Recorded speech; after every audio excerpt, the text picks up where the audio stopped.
All right, Ben Parker of CardinalSportsReport.com here with Stanford running backs coach Malcolm Agnew. So first of all, just talk about how was spring practice going for your unit so far? So 5 practices in, I told the guys there's only one thing I'm concerned about, right? And that's getting better and developing, right? And I think you're seeing some guys start to take some steps forward, which has been encouraging to see. We are by no means where we need to be at, but I really do like the progress that we're having. And you got obviously some true freshmen coming in a little later. But just what's it like working with a little bit of a smaller running back room right now? Well, yeah, I mean, to be honest, it feels bigger because last spring we were pretty banged up getting healthy for the 2022 season. So it really doesn't feel small, to be honest. But I do like the room.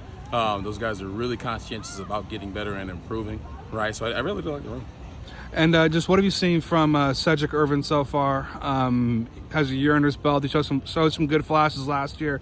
Just kind of how are you evaluating him so far in the spring? Yes, I think Ced has the ability to be a good player, and he flashes, like you said. I think the biggest thing for him is getting more consistent, right, and making sure he puts it all together so he can perform at a high level that we all know he can. So the biggest thing for him is consistency over these next 10 practices, what I want to see from Ced. But I like the kid a lot.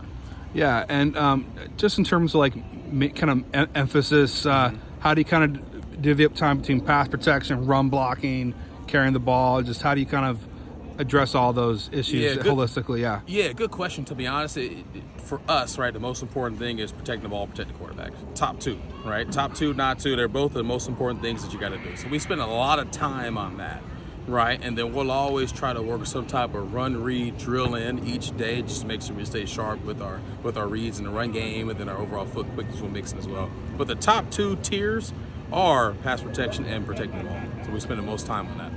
Another player I wanted to ask about, Ryan Butler, transfer from Princeton. He's been here his second year with you guys. Same kind of questions. What have you seen from him and kind of his growth, adjusting from Ivy League to this level? Yeah, I think Ryan, we challenged Ryan to do some things with the body as far as getting his weight in a better place we thought he could perform well at. And so far, so good. He's in really good shape, the best shape of his life. He's playing hard and playing the game the right way. Just got to keep cleaning up some things in his game technically, but he's a guy that's trending in the right direction. He's made some plays and done some good things. And just kind of talk about the kind of communication you have with Troy Taylor with running backs, and just in terms of like drills and stuff. How much autonomy do you have to kind of run what you want to run, or how does that, or does he kind of? How do you guys as coaches kind of stay on the page with what you guys are working on during the? Yeah, that's the question. Yeah, good question. So coach lets me run all my own drills, so I do all my own stuff. There are things that he does want to see, right? Like, hey.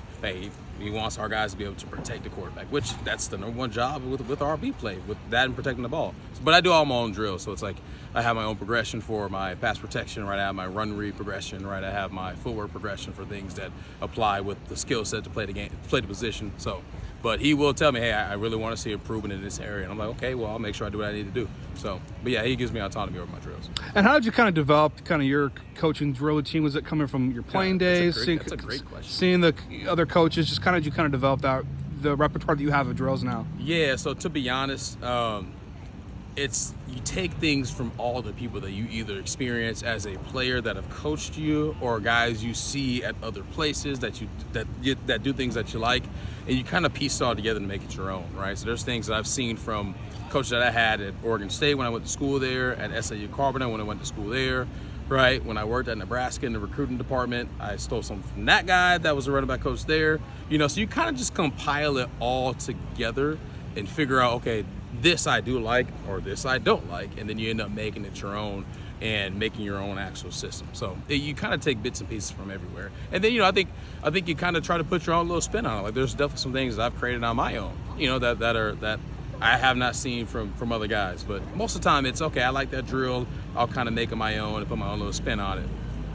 And just how I believe you played running back in college, correct? Did, yes. Yeah. So how much does that help you as a coach to be coaching a position that you actually played? I think talking to the players, it helps you, right? You understand, okay, I know this is difficult. I know this situation is hard. So let me say, hey, I get it. It's difficult. Here's how we can have success doing it. Here's how I might have had success doing it back in the day.